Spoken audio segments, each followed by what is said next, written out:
What if I told you that the more available you are, the less desirable you become? There's a psychological trick that can flip this dynamic completely, where he starts chasing you even when you're not around. It's called the Mirage technique, and once you master it, you won't have to second guess how to hold his attention, because desire, it's not about being in his face, it's about being in his mind. Stick with me, because in the next few minutes you'll understand why being a mirage is far more powerful than being a mirror. If this is hitting something deep for you right now, pause for a second. Ask yourself, where am I being too accessible? Where am I giving too much away too soon? If you want to go deeper into the psychology of attraction and learn the step-by-step of being that unforgettable presence in someone's life, drop a comment below. I read every one of them. There are two kinds of women. One is the woman a man really enjoys being with. He laughs with her, feels a connection, and the chemistry is strong. It's a great date. She's interesting, smart, funny, like a dream. He loves spending time with her. And then there's the other woman, the one he can't stop thinking about once she's gone. It's not because she's less fun. In fact, she might be even more. But when she's not around, something shifts in his mind. She becomes a lingering thought, a question that hasn't been answered, a tune playing in his head while he drives, works, or falls asleep. She isn't just a memory, she becomes a kind of presence, even when she's not there. The first woman might get a text a day or two later saying, "Hey, I had a nice time." But the second woman makes him check his phone again and again, wondering why she hasn't written. He reads their messages again, trying to figure her out. Today I won't teach you how to be a perfect date. I'm here to help you become the second woman.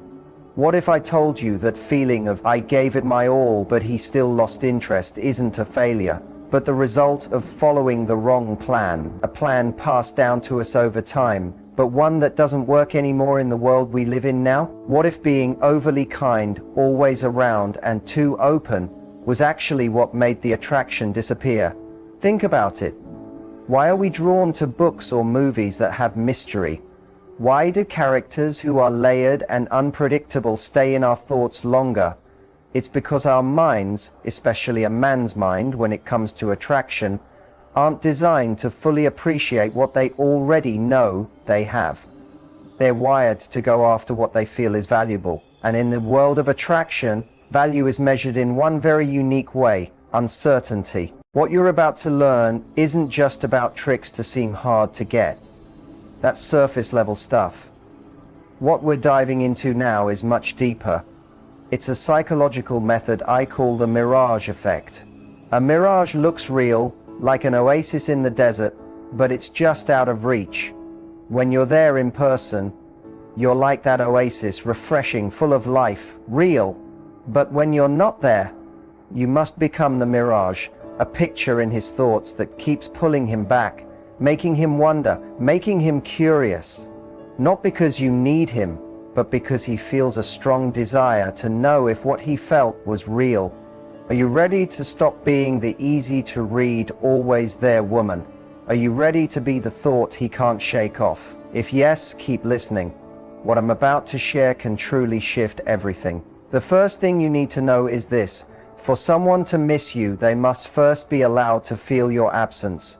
This situation may sound familiar. You had a real spark with someone. You both talked for hours. You laughed, made eye contact, and felt that special connection. You left feeling like it had real potential. You were your true self, open, real, warm, even vulnerable. Then suddenly, nothing, or maybe just a dry response. Messages take longer, replies are short. You feel his interest slowly fading, and you're left confused. Then the worrying starts. You begin asking, did I say something wrong? Was I boring? Did I mess it up? You go over every tiny moment in your head until it drains you, and the worst part is, it makes you feel bad about yourself. But here's the truth. The answer doesn't lie in zooming in and examining everything you did under a microscope. The answer is in zooming out. looking at the bigger picture. Maybe you didn't do anything wrong, maybe you were just too right. By following an old rule book, you became too open, too easy to reach, too fully present. Without knowing it, you removed one of the most important parts of attraction, the mystery, the feeling of wanting to chase. Think of yourself like a movie. If you reveal every twist, the ending, and all the best parts in the first 10 minutes, why would anyone stay to the end? Even if the preview was great, the whole experience feels over too fast. That's how attraction can work. If you offer everything too soon, it's like showing the credits before the story even starts. This message is here to help you change that story. I promise, if you keep listening till the end, you'll not only understand why men often pull away just when things start getting serious, you'll also learn how to turn that space into your strength.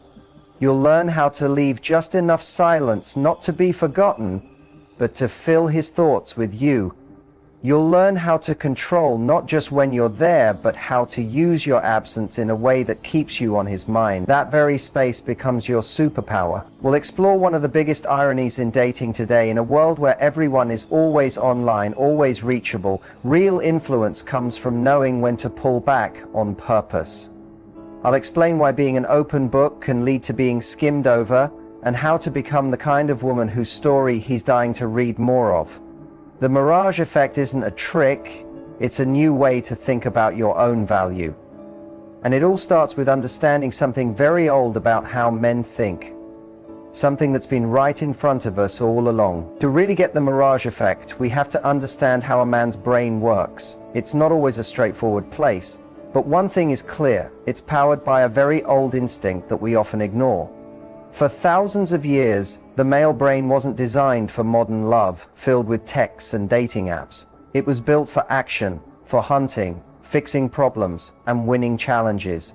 Basically to chase a goal and earn a prize. That's the foundation, the drive to conquer. When a man is drawn to a woman, this system gets activated. She's not just someone he likes.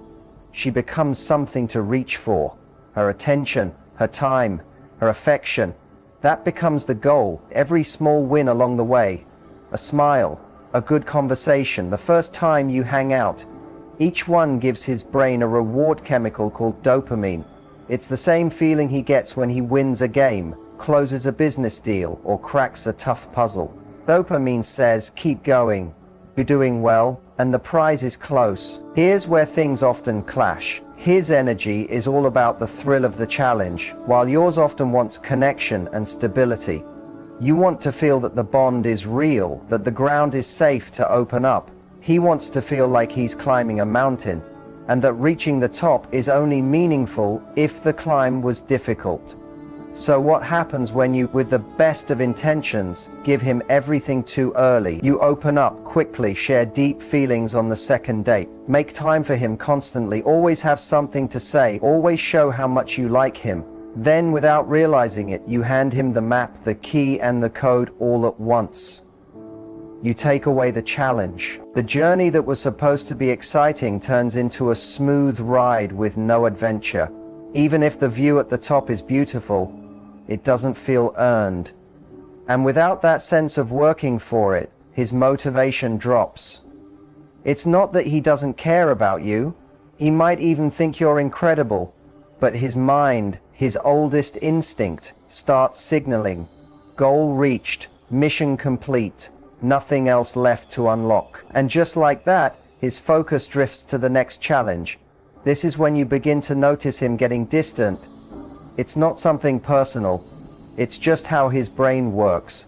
His curiosity got satisfied too soon, before deep emotional interest had the chance to fully form. The biggest mistake you can make now is believing that the answer is to give more.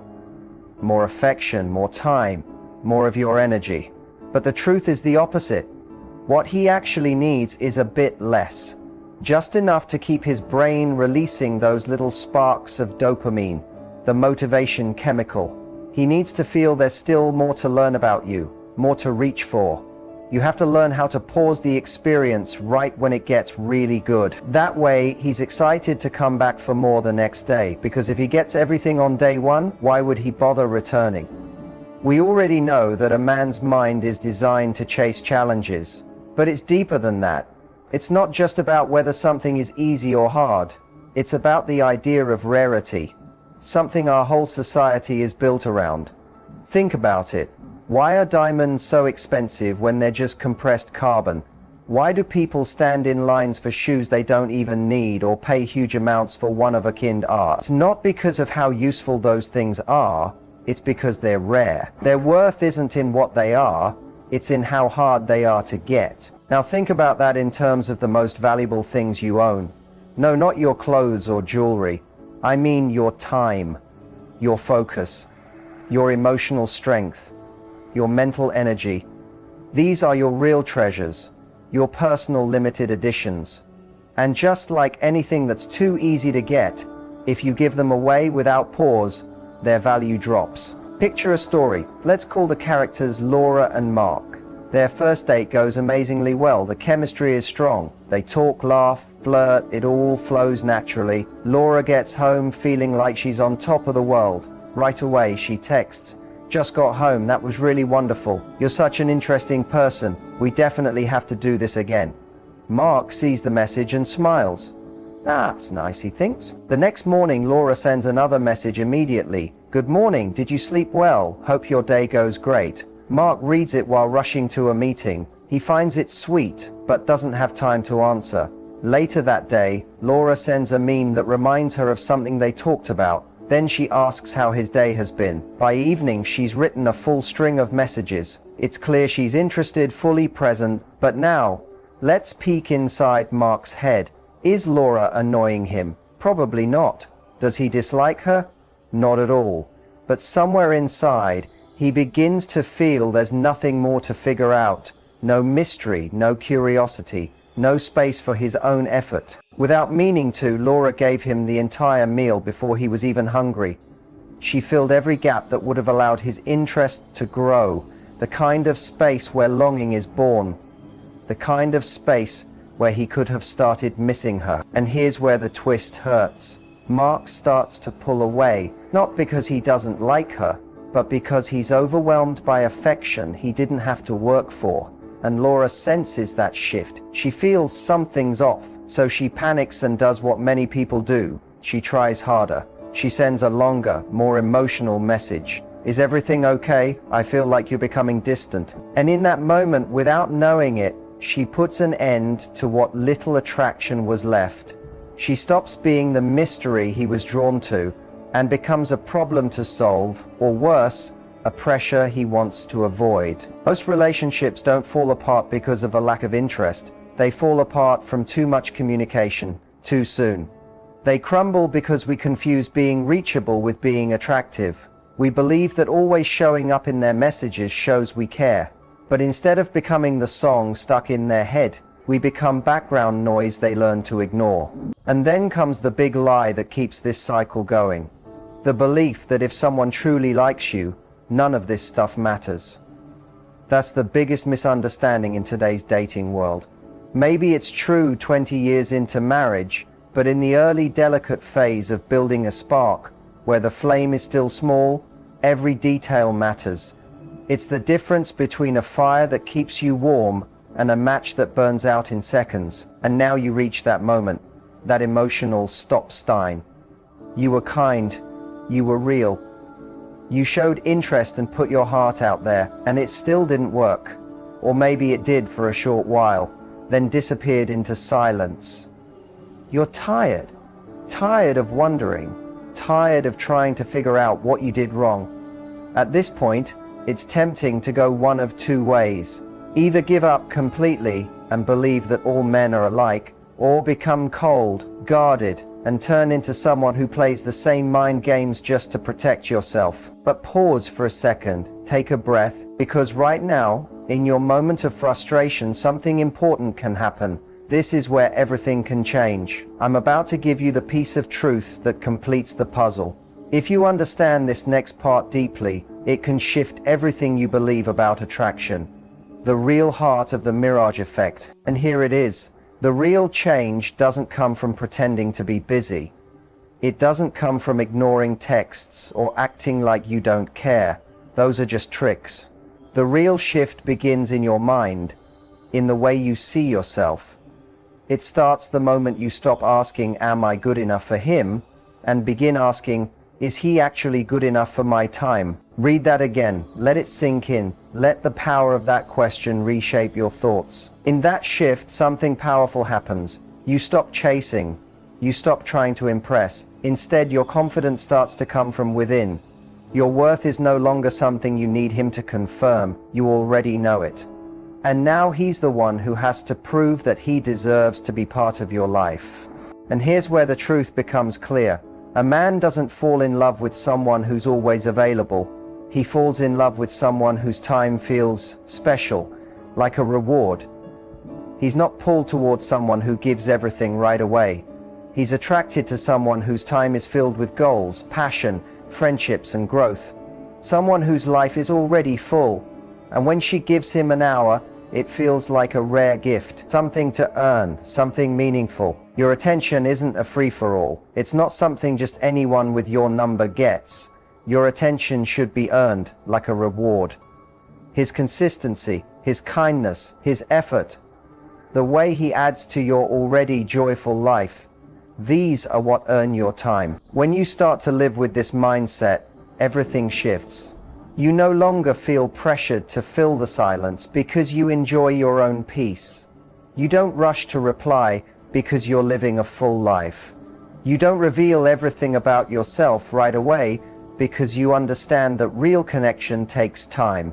It's a gentle dance, not a rushed checklist. Here's one sentence that says it all. A person doesn't just value the time they spend with you, they value the honor of being given that time. He wants to feel special, like he passed a test, like he earned access to something not given freely to just anyone. And if your presence is handed out without meaning, without boundaries, without pause, it slowly starts to lose its shine. But if your presence is the prize at the end of a journey, then you become his biggest goal, his deepest desire. And I know what you might be thinking. I understand this changes everything. But how do you actually do this in real life? How do you become this precious thing without coming off as cold, proud, or distant? How do you show your true value without having to say it out loud? The answer is easier and more graceful than it seems. Let's walk through it step by step. The real question is, how do you turn this mindset into something real? How do you become that powerful presence, that magnetic illusion, without falling into the trap of seeming fake, too distant, or not genuine? The answer isn't in pretending to be someone else. It's in letting go of fear and neediness that were never really yours. This isn't about creating a new image. It's about uncovering the strongest, most honest version of you. And it all comes down to 3 key foundations. Forget about silly dating rules. This is about how you live every day. The first part is mastering how much of yourself you give. Think of your time and energy like a rare perfume. It's the kind that comes in a tiny glass bottle, not meant to be poured all over, just a little on your pulse points.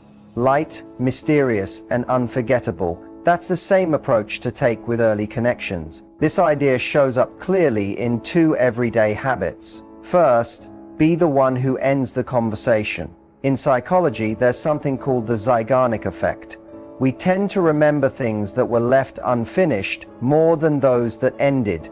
Apply this to your dates and talks. Always finish the moment on a high note. When things are going well, when you're both laughing or deeply connected, smile and say something like, "This has been great, but I've got a big day tomorrow. I should get some rest. Let's catch up soon." Feel that? It doesn't push him away. It sends a clear message. Your time, your goals, and your peace come first. You leave him wanting more. You give him something to think about, a reason to come back for more. Second, allow space for him to miss you. That means you have to stop feeling like you must respond right away. It's not about playing games or waiting a certain number of hours. It's about actually being busy with your life. When a message comes in, don't drop everything like it's the only water left in a desert. Finish what you're doing. Stay in your moment. Then respond when it feels right. Maybe after 5 minutes. Maybe after 2 hours.